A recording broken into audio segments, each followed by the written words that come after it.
বাবা গো আমি কান্দি আমার স্বামীর দুঃখে। আরে সুবহানাল্লাহ বলেন না। সুবহানাল্লাহ। এখনকার যুগের কয়টা নারী কান্দে স্বামীর জন্য?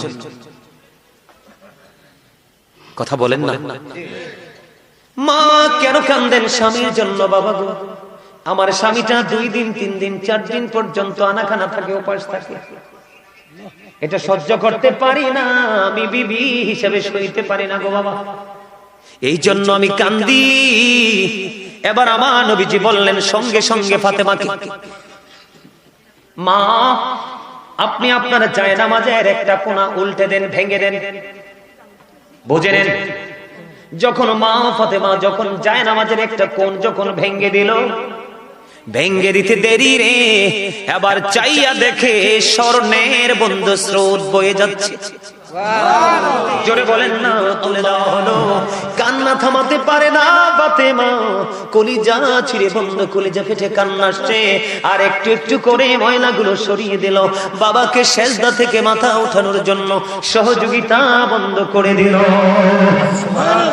বন্ধুরে আমার, ফাতেমার জীবনী নিয়ে পুরো আলোচনা করতে পারবো না, এটা আহলে বাইতের অন্যতম একজন সদস্য, যাকে বলেছেন নবী উম্মে হাবিবা। ও বন্ধু,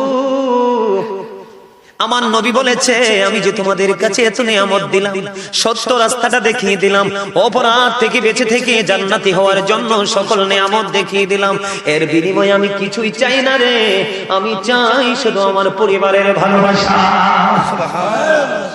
নবীর পরিবারের মধ্যে মা ফাতেমা, হযরত আলী, ইমাম হাসান হুসাইন রাদিয়াল্লাহু তাআলা আনহু, আমরা তাদেরকে ভালোবাসবো কি বাসবো না?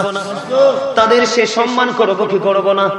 বন্ধু আমার দিকে তাকান, ডান বাম একটু তাকাবেন না, ডান বাম তাকানোর দরকার নাই, যেহেতু লোকাল গ্রাম, আশেপাশ দিয়ে বাচ্চা আসবে, জনে জন আসবে, সাউন্ড দিবে, আপনারা তাকাবেন না, আমার দিকে তাকান। আল্লাহ রাসূল বলতেছেন, আমি মা বোনদেরকে বিশেষ করে মিন করে বলছি, মা গো, ও সিমরাইনের আমার মা বোনেরা, সবাই হৃদয় খুলে শোনো গো, আমার নবী বলেছেন ফাতেমাতু সাইয়্যিদাতু নিসাই আহলিল জান্নাহ, আমার নবীজি বলেছেন mother Fatema is the leader of females in জান্নাহ, আমার নবীজি বলেছেন